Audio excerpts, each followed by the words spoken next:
Boa tarde, sou o Dr. Antônio Martins Farias, estou aqui mais uma vez, primeiro para agradecer a Deus por estar vivo, você, meu amigo, minha amiga, que tem visto meus filmes, que tem dado seu like, seu dislike, tem feito seus comentários. Por favor, continue fazendo, repasse para um amigo, para que meu canal possa crescer. É fundamental que todos aqueles que assistem no meu vídeo se inscrevam no meu canal, aperte o sininho para que toda vez que eu gravar um vídeo, você é anunciado, você é avisado pelo YouTube. Se você não dá o like, o YouTube entende que não gerou importância para você. Aí ele não divulga para mais pessoas. Mas quanto mais você der um like ou dislike e fizer comentário, mais o YouTube divulga para outras pessoas. Então, por favor, não se esqueça de dar o seu like, seu dislike. Aqui embaixo eu deixo meus contatos, que são o meu telefone, o meu e-mail. E acima de tudo, faça seus comentários. Tem alguma pergunta para fazer? Pode fazer pelo e-mail, pelo telefone, que eu vou responder na medida do possível. É um prazer atender você, tirar suas dúvidas. Quando eu não souber, eu digo não sei, ou me espere que eu vou pesquisar para lhe responder, que a gente não sabe tudo. Se a gente soubesse tudo, eu não estava aqui fazendo esses vídeos que eu não precisava de aprender. Eu estou fazendo o vídeo que eu preciso de aprender, né? Eu quero também agradecer de coração a todos os 95 amigos que acreditaram no meu trabalho e já se inscreveram. E você, amigo, amiga, que ainda não fez, corra, vá para o YouTube, crie um canal se for necessário e você tem um segundo inscrito, que será eu. Né? Eu vou me inscrever e quando eu ver que você se inscreveu no meu canal, eu me inscrevo no seu também. Tá bom? Por favor, não desista de me ajudar, por favor. Também eu deixo o meu blog, extremamente importante que vocês acessem o meu blog. O meu blog, durante 3 a 4 minutos, você lê por dia, sempre um assunto novo, né? Qual é o objetivo do meu blog? O objetivo do meu blog é eu aprender a escrever, mas me manter atualizado com os principais assuntos, os principais problemas do mundo. Falo sobre política, falo sobre economia, falo, enfim, todos os assuntos aqui que eu leio um artigo, acho que é importante, eu escrevo um artigo para a gente refletir, para a gente sempre no intuito de se manter atualizado.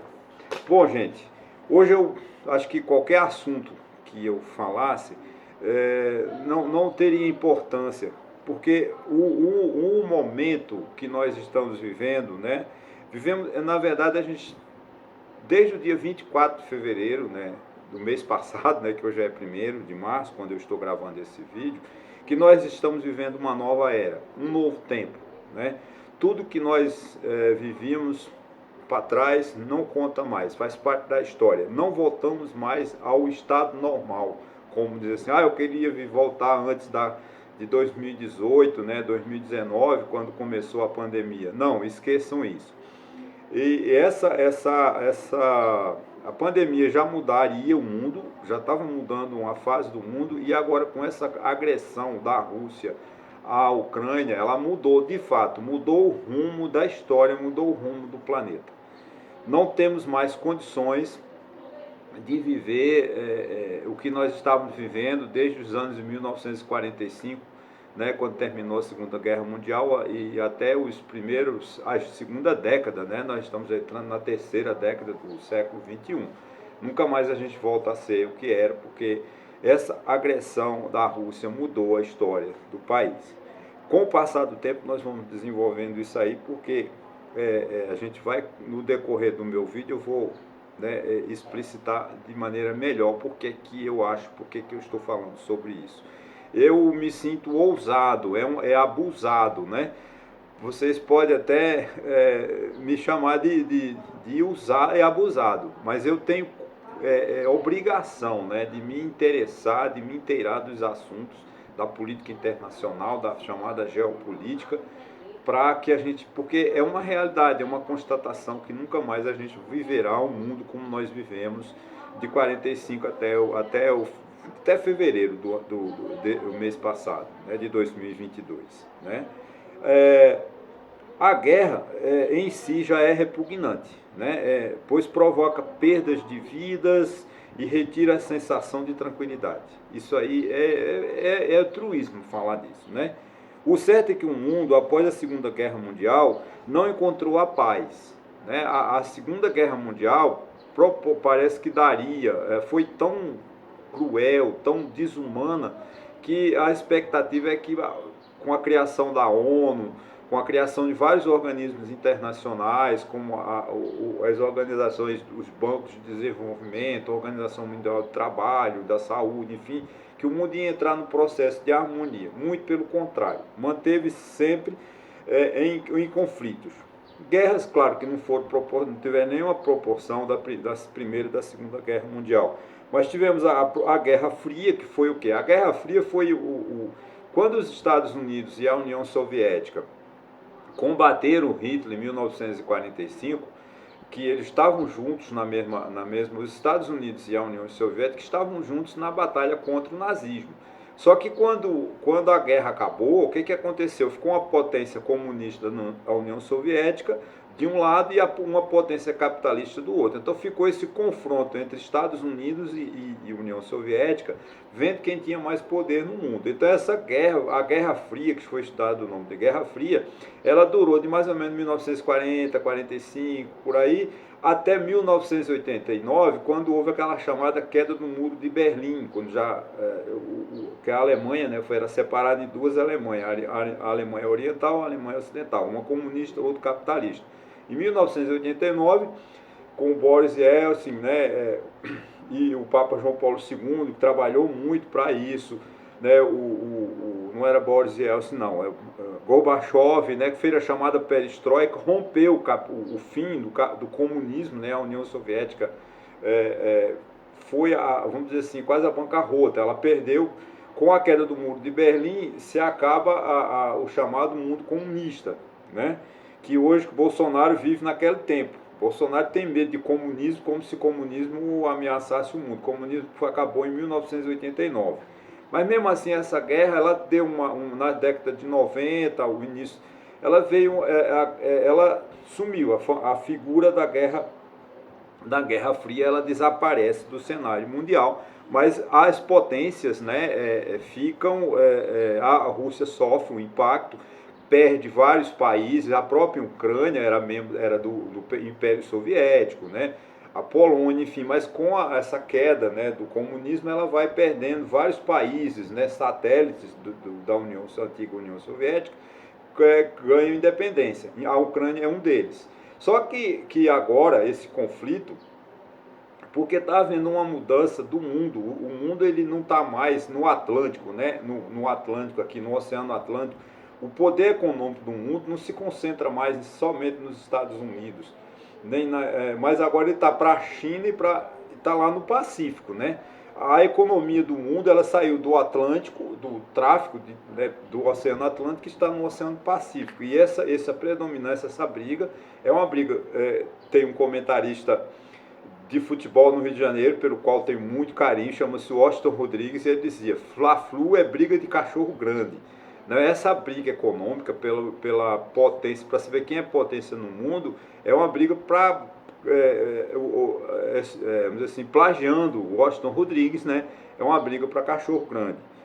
Então, sempre nós vivemos em conflitos, né? Sempre tivemos a guerra do Vietnã, tivemos a guerra da Coreia, que o Brasil lutou, sempre a ONU de forma fragilizada, tentando, apaziguando, fazendo um acordo de paz aqui, um tratado ali, e a ONU vence, mas a ONU ela perdeu a sua, vamos dizer assim, seu potencial de força, ela não tem mais, porque a estrutura da ONU, a parte judicante, vamos dizer assim, o organismo que tem o poder de punir, o poder de justiça, o poder de condenar, o poder de apurar, é o Conselho de Segurança Nacional. E o Conselho de Segurança Nacional é composto por 5 países permanentes, entre eles a Rússia, né, e 10 que ficam rodízio. O Brasil faz parte desse conselho. Mas os votos, né, um membro da China, Estados Unidos, França, Inglaterra, Rússia, se ele veta, pronto. Então a Rússia, a China, a Inglaterra, a França, a Alemanha e os Estados Unidos nunca vão ser punidos. A ONU serve para punir países pequenos, países como o Brasil, países como Angola, países da África principalmente, alguns países da Europa, mas as grandes potências elas não se sentem ameaçadas por nenhum organismo. Por exemplo, a União Soviética, a Rússia hoje de Putin, né? Vladimir Putin, ela agride quem quiser, porque ele não vai, ela não vai sair punida, porque ele tem o poder de veto. O embaixador da Rússia na OTAN, qualquer punição que o Tribunal Internacional, né, da ONU, que o Conselho de Segurança da ONU condene, a Rússia ele veta e não tem a maioria, então não pode ser punida, vamos dizer assim, né? Uma situação muito difícil. Só que esses acordos, né, esses acordos que o mundo vem se tolerando, vamos dizer assim, de 45 até hoje, eles vinham de uma forma capenga, mas segurava, mas sustentava a paz. Agora, essa invasão de Putin à Ucrânia, ele desestabiliza tudo, ele põe abaixo todas as estruturas dos estados, porque ele feriu de morte a uma coisa que é fundamental no Estado. O Estado, para se existir, né, o Estado, como fala, é um país como o Brasil, como a Alemanha, como a Inglaterra, como a própria Rússia, né, como era a Ucrânia até a invasão, né, tem que ter um povo, né, um território e um objetivo que é chamado soberania. Então, quando você invade um país, você quebrou a essência, você quebrou um dos pilares.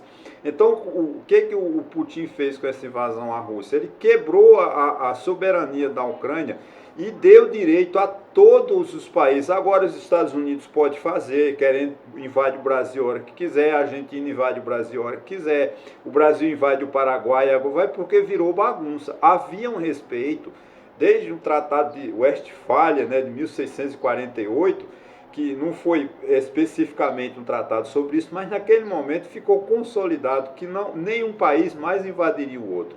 Tanto é que se a gente pega o artigo 4º da Constituição brasileira, eu vou ler aqui o artigo 4º para nos situar, o artigo 4º da Constituição brasileira, ele define como o Brasil manterá as relações com outros países no mundo. O que o país, nós brasileiros, né, o Brasil tem que adotar? Diz lá o artigo 4º, a República Federativa do Brasil rege-se nas suas relações internacionais pelos seguintes princípios. Ora, o Brasil se relaciona com todos os países no mundo, mas baseado em princípios. Quais são esses princípios? Princípio número 1, independência nacional, ou seja, a gente respeita a independência. O que o Putin fez? Não respeitou a independência da Ucrânia, né? Ele invadiu, ele desrespeitou, ele massacrou, ele humilhou o povo da Ucrânia. Mesmo que ele não tivesse jogado uma bala, ele já teria. Só o fato dele invadir sem autorização, ele já estava desrespeitando. Já era mesmo, né?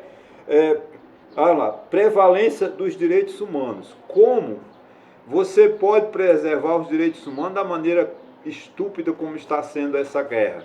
Né, guerras, bombas lá, todas bombas que podem ficar no ar, explodindo a qualquer momento, matando pessoas inocentes.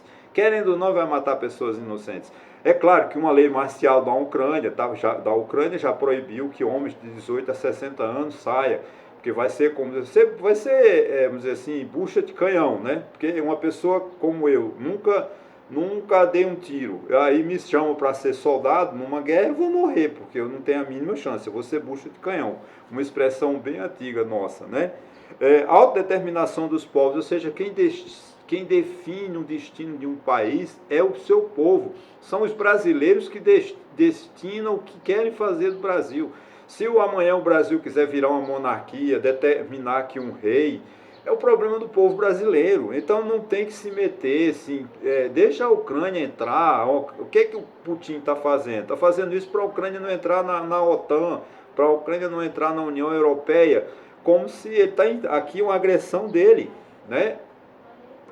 A autodeterminação dos povos. Então tudo isso são princípios são princípios mundiais. Isso está na Constituição brasileira, mas isso é com base em experiências internacionais, né, de estudos, de organismos internacionais, de grandes estudos filosóficos, a filosofia do direito, o estudo do direito internacional público e assim sucessivamente.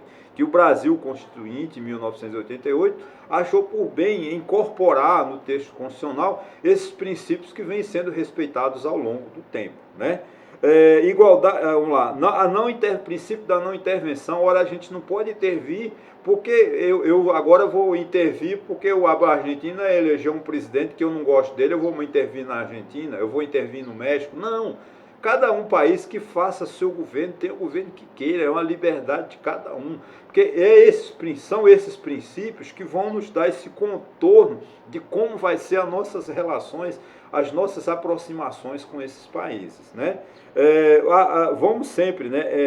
A igualdade entre os estados. Isso é de extrema importância. O princípio da igualdade entre os estados é de fundamental importância, porque, por exemplo, os Estados Unidos é o país mais rico do mundo, mas ele recebe o mesmo tratamento na ONU que recebe, por exemplo, vamos dizer assim, o Equador, que é um país pequeno. Estou falando em pequeno em termos de território, não estou falando em termos antropológico, sociológico e do ponto de vista econômico. O Brasil, um país gigante, a Rússia é um país gigante, a Ucrânia é um país grande, mas, no entanto, o Putin desrespeitou todas a sua importância. Ele tratou a Ucrânia como lixo. Quando ele resolveu invadir a Ucrânia, ele disse: olha, vocês são lixo, eu vou matar, quem não sair eu mato. Ele está pedindo para que o povo saia, para que ele vá invadir hoje Kiev, né? Isso é o que está acontecendo nesse momento.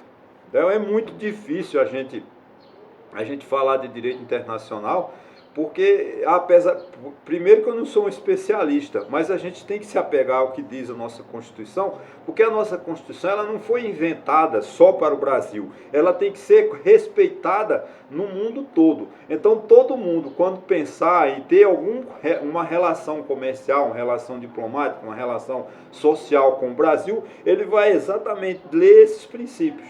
Quais os princípios que são adotados pelo Brasil? Aí ele vai lá, e todos esses princípios que eu já falei, e mais algum aqui. Por exemplo, defesa da paz. Nós somos um país da paz, nós não queremos guerra. O Brasil participou heroicamente na Guerra de 45, ele foi convocado na Segunda Guerra Mundial. Nossos soldados, analfabetos, sem dentes, sem saúde, foram para lá, deram rifle para eles mataram gente, lutaram. A vitória da Segunda Guerra Mundial foi consequência do heroísmo do povo brasileiro.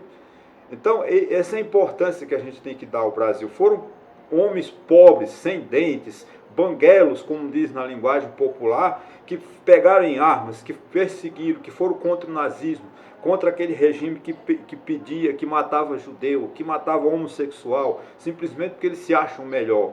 Eles não tratam as pessoas com direitos humanos, eles não tinham direitos humanos como base, eles não tinham respeito à dignidade do ser humano. O nazismo era isso, ele matava nos porões lá os judeus, matava os ciganos, matava os homossexuais, matava todo tipo de gente que não era da família deles, considerado puro, daquela raça determinada que eles criaram, e eles matavam queimados nas câmeras de gás, né? Sufocados nas câmeras de gás. Então a gente sempre defende a paz, e o brasileiro foi esse herói, né?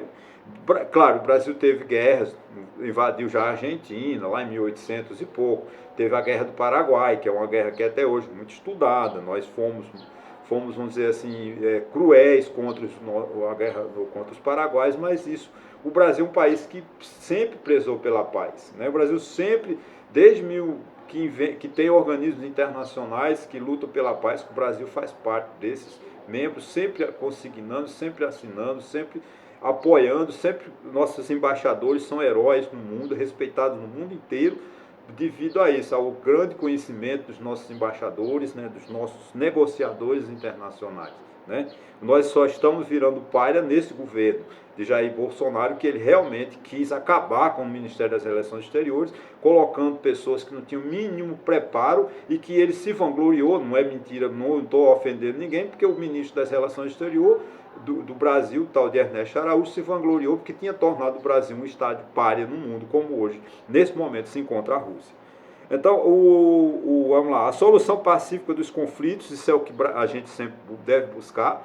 Nossos votos na ONU sempre têm sido pela negociação, pela cooperação e pela junção de ideias e que acabe de uma forma pacífica todos os nossos, que os desentendimentos se tornem em entendimentos, se tornem de formas concretas para que a gente possa resolver os problemas das divergências, né?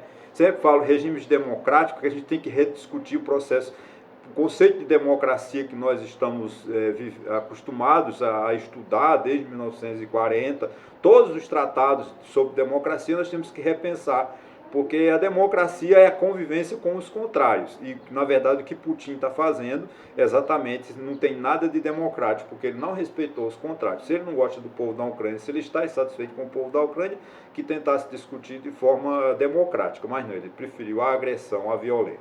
Tá? Então, mais um repúdio ao terrorismo e ao racismo. Isso não está nesse contexto da guerra da Ucrânia, mas a gente tem que falar dele, que faz parte dos princípios, da forma como o Brasil se relaciona com o mundo. Tá? Eu acabei fazendo aqui um vídeo, um tratado de direito constitucional, mas é porque o momento requer. Né? Eu escrevi uma página aqui, mas peguei o artigo 4º da Constituição e fui elaborando a minha ideia, que estão corretas, graças a Deus as minhas ideias estão corretas. Vocês vão achar isso nos principais livros de direito constitucional e de direito internacional público, né?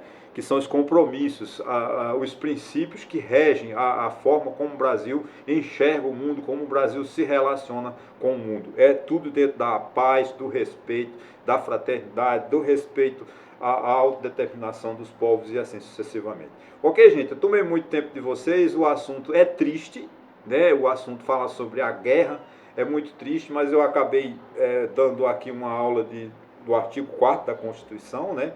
Mas tudo bem, tudo isso faz parte do contexto, porque são os princípios, repito, que norteiam, né? que emanam outros princípios para que nossas relações com o mundo.